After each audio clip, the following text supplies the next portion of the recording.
अस्सलाम वालेकुम। Welcome to another lecture of DBMS. आज का हमारा टॉपिक है फंक्शंस ऑफ डीबीएमएस। बेसिकली हम 10 डिफरेंट फंक्शंस को डिस्कस करेंगे। फर्स्ट फंक्शन है हमारे पास data storage, retrieve and update. इसके नाम से ही हमें शो हो रहा है कि स्टोर करना, रिट्राइव करना या अपडेट करना। तो इसको डिस्कस कर लेते हैं। A database system must allow the user to store, access and update data in the database. Database user को एक्सेस देती है कि वो अपने डाटा को स्टोर कर ले, एक्सेस कर ले या फिर अपडेट कर ले।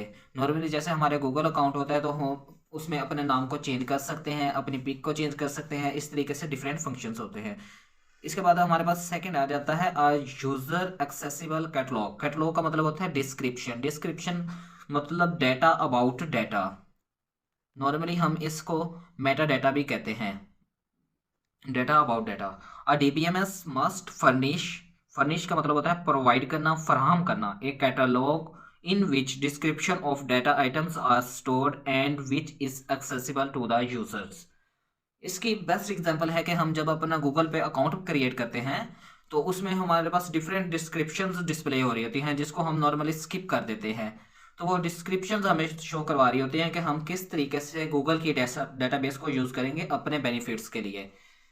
इसके बाद थर्ड आ जाता है हमारे पास ट्रांजैक्शन सपोर्ट। ट्रांजैक्शन का मतलब होता है transfer of something from one place to another place. इसको अब हम डिस्कस करते हैं। A DBMS must furnish. Furnish का मतलब प्रोवाइड करना। A mechanism that will ensure that all the updates corresponding to a given transaction are made or that none of them is made। इसका मतलब ये है कि अगर आप अपने गूगल अकाउंट में कोई भी अपनी पिक अपलोड कर रहे हैं या नाम को चेंज कर रहे हैं, उसके दौरान अगर कोई एरर आ जाता है तो वो नाम चेंज नहीं होता। आपने नॉर्मली देखा होगा, आप पिक अपलोड कर रहे होते हैं, सिग्नल प्रॉब्लम आ जाता है या नेटवर्क एरर आ जाता है तो आपको वो दोबारा से करना पड़ता है। यही चीज़ ये इधर डिस्कस कर रहा है, या तो वो अपलोड होगा या फिर नहीं होगा। इसके बाद इसका एक मेन पॉइंट आ जाता है हमारे पास। Or transaction generally represent change in database. जैसे कि मैंने डिस्कस किया है कि आप नेम को चेंज कर रहे हैं या अपनी पिक अपलोड कर रहे हैं तो वो चेंज आ रहा है ना डेटाबेस के अंदर, तो ये नॉर्मली चेंज को ही रिप्रेजेंट करता है। इसके बाद फोर्थ एलिमेंट आ जाता है हमारे पास concurrency control and services. Concurrency का मतलब होता है हमारे पास सेम टाइम। सेम टाइम यानी कि एक ही टाइम पे डिफरेंट एक्टिविटीज को परफॉर्म करना। लेट्स सपोज इसका DBMS must furnish a mechanism to ensure that the database is update correctly when multiple users are updating the database concurrently यानी कि सेम टाइम। अब इसकी एग्जांपल ऐसे है कि आपका यूनिवर्सिटी का डेटाबेस है जिसमें एडमिन ऑफिस का भी डाटा लिंक्ड होता है और उसके बाद लाइब्रेरी का डाटा भी लिंक्ड होता है। इन दोनों में एक कॉमन डेटाबेस ही नॉर्मली यूज़ की जाती है। तो एट द सेम टाइम अगर आपका नाम या आपका कोई भी डॉक्यूमेंट्स उधर से लाइब्रेरी मैनेजमेंट वाले चेंज करें और इधर से एडमिन, तो डेटाबेस उनको अलाउ करती है कि आप दोनों एट द सेम टाइम पर चेंज कर सकते हैं। इसकी एक और एग्जांपल है हमारे पास ट्रांजैक्शन की। लेट्स सपोज एक पर्सन ए है, हमारे पास एक बी एंड ये डिस्प्ले। सबसे पहले हमारे पास एक जो ए पर्सन है वो एटीएम में गया, उसने रीड किया बैलेंस, और जो सेकंड पर्सन है उसने भी अपना बैलेंस रीड किया यानी कि देखा, तो दोनों को 100 डिस्प्ले हुआ। यानी कि इनके अकाउंट में 100 है, दोनों का अकाउंट सेम है यानी कि एक ही अकाउंट है, दो यूजर यूज कर रहे हैं। तो इसके बाद जो सेकंड है ना हमारे पास बी पर्सन, उसने इसमें 100 प्लस करना चाहा यानी कि ऐड करना चाहा, तो उसको फिर भी 100 ही डिस्प्ले हो रहा है क्योंकि उसने अभी 100 ऐड नहीं किया। तो जैसे ही उसने देखा, राइट किया, बैलेंस उसको 200 शो हुआ। लेकिन जब ये पर्सन ए है, ये अपने बैलेंस में से 10 को निकालना चाहता है यानी कि ये 10 को डिक्रीज करना चाहता है, तो ये राइट बैलेंस करके जब देखेगा तो इसको 90 ही शो होगा। इसके बाद हमारे पास आ जाता है 5 recovery services. Recovery services constant. Recovery services के दरमियान कांस्टेंट का जो वर्ड मैंने यूज किया है इसको हम डिस्कस करते हैं। A DBMS must furnish a mechanism for recovery the database in the event that the database is damaged in any way. इसकी एग्जांपल ऐसे कि आप एटीएम यूज करने गए, तो आपने ट्रांजैक्शन के लिए अपना एटीएम कार्ड इनपुट किया, बैलेंस शो करवा रहा है 10,000। अब इसमें से 5,000 निकालना चाहते हैं। तो जैसे ही आपने अपना पिन देना चाहा तो एटीएम ने एरर शो करवा दिया।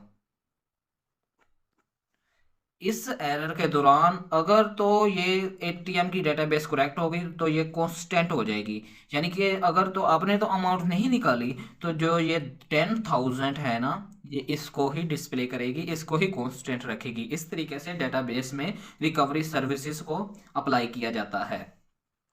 इसके बाद हमारे पास 6 फंक्शन आ जाता है एथोराइजेशन सर्विसेज। एथोराइज का मतलब होता है एक्सेस, एथोराइज एक्सेस।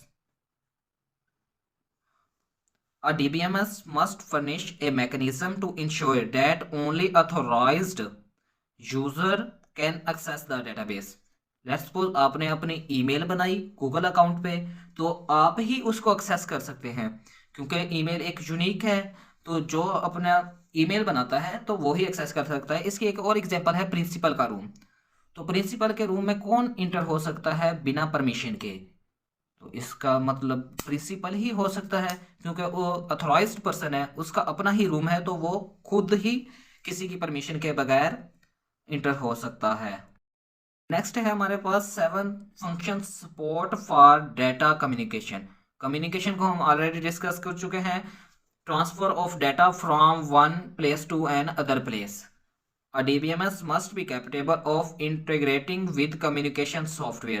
इसका मतलब ये है कि हमारे पास जो DBMS होता है ना, डेटाबेस मैनेजमेंट सिस्टम, वो कम्युनिकेशन सॉफ्टवेयर के साथ इंटीग्रेट करता है, क्योंकि हमने इंफॉर्मेशन को एक जगह से दूसरी जगह सेंड करना होता है। लेट्स सपोज अब हमारे पास गूगल की डेटाबेस है, तो हम अपने इंडिविजुअल मोबाइल्स से अपनी कोई भी इंफॉर्मेशन गूगल की डेटाबेस में सेंड करते हैं।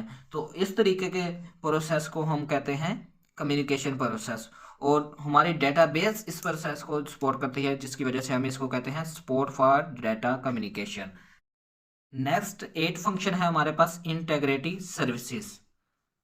अ डीबीएमएस मस्ट फर्निश फराहम करता है a means to ensure that both the data in the database, जो डेटाबेस हमारे पास डेटाबेस में मौजूद है, and changes to the data follow certain rules. इसका मतलब ये है कि इंटीग्रिटी सर्विसेज हमें प्रोवाइड करता है कि जो डाटा हमारी डेटाबेस में मौजूद है और जो हम उसमें चेंजेस कर रहे हैं वो सर्टेन रूल्स के अकॉर्डिंग से ही होगा, जो डेटाबेस क्रिएट करने के दौरान हम डिफाइन कर देते हैं। इसके बाद हमारे पास नेक्स्ट जो आ जाता है services to promote data independence. DBMS must include facilities to support the independence of programs from the actual structure of the database। Independence का मतलब यह है कि हम डेटा में अप लेवल और लो लेवल दो तरह का डाटा हो। लेट्स सपोज ये एक एग्जांपल है, अगर हम इसमें चेंजेस करते हैं तो इसमें चेंजेस ना आए, इसको हम कहते हैं data independence. DBMS must include facilities, यानी कि डेटाबेस मैनेजमेंट हमें ये फैसिलिटीज प्रोवाइड करता है to support the independence of programs from the actual structure of the database. इसके बाद नेक्स्ट हमारे पास आ जाता है utility services. DBMS provides a set of utility service. DBMS हमें यूटिलिटी सर्विसेज की फैसिलिटीज भी प्रोवाइड करता है। अगर वीडियो आपको अच्छी लगी हो तो वीडियो को लाइक कर दें, अगर चैनल पर नए हो तो चैनल को सब्सक्राइब कर दें। Thanks for watching this video.